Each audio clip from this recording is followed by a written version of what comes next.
Tony चिड़िया एक छोटी और प्यारी चिड़िया थी जो एक घने जंगल में रहती थी। वह बहुत चंचल और खुशमिजाज थी और जंगल के सारे जीव जंतु उसके अच्छे मित्र थे। टोनी के पास एक अनोखा गुण था, वह हर किसी से अच्छे तरीके से बात करती थी और किसी भी समस्या का समाधान ढूंढने में माहिर थी। उसकी यह विशेषता उसे जंगल के सभी जीव जंतुओं में प्रिय बनाती थी।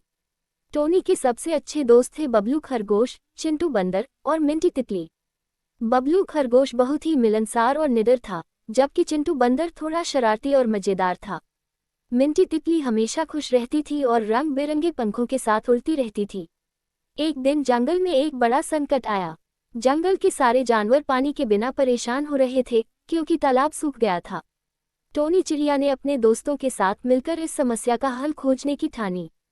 उसने सबसे पहले बबलू से कहा, तुम्हारे पास तेज दौड़ने की शक्ति है, क्या तुम जंगल के दूसरे हिस्सों में जाकर पानी का स्रोत ढूंढ सकते हो?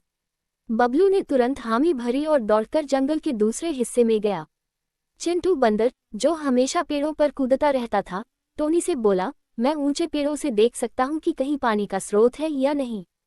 चिंटू ने अपने उस्ताद अंदाज में सारे पेड़ और जंगल की ऊंचाई से पानी के स्रोत की तलाश की। मिंटी तितली ने अपनी नन्ही उड़ान का उपयोग किया और छोटे छोटे पोखरों और नदियों को ढूंढने में मदद की। काफी समय बाद बबलू खरगोश एक जल स्रोत ढूंढने में सफल हुआ। वह खुशी से जंगल में लौट आया और सभी को बताया कि पास के पहाड़ी इलाके में एक नदियां हैं जो सूखी नहीं हैं। सभी जानवर बहुत खुश हुए। टोनी चिड़िया ने सभी का धन्यवाद किया और उनके साहस और एकता की सराहना की। उसने कहा, हम सभी के मिलकर काम करने से ही यह समस्या हल हुई। इसके बाद सभी जानवरों ने मिलकर जल स्रोत को उपयोग में लाया और जंगल में पानी की कमी नहीं रही। इस घटना ने जंगल के सभी जानवरों को ये सिखाया कि एकता में बड़ी शक्ति होती है और मित्रता और सहयोग से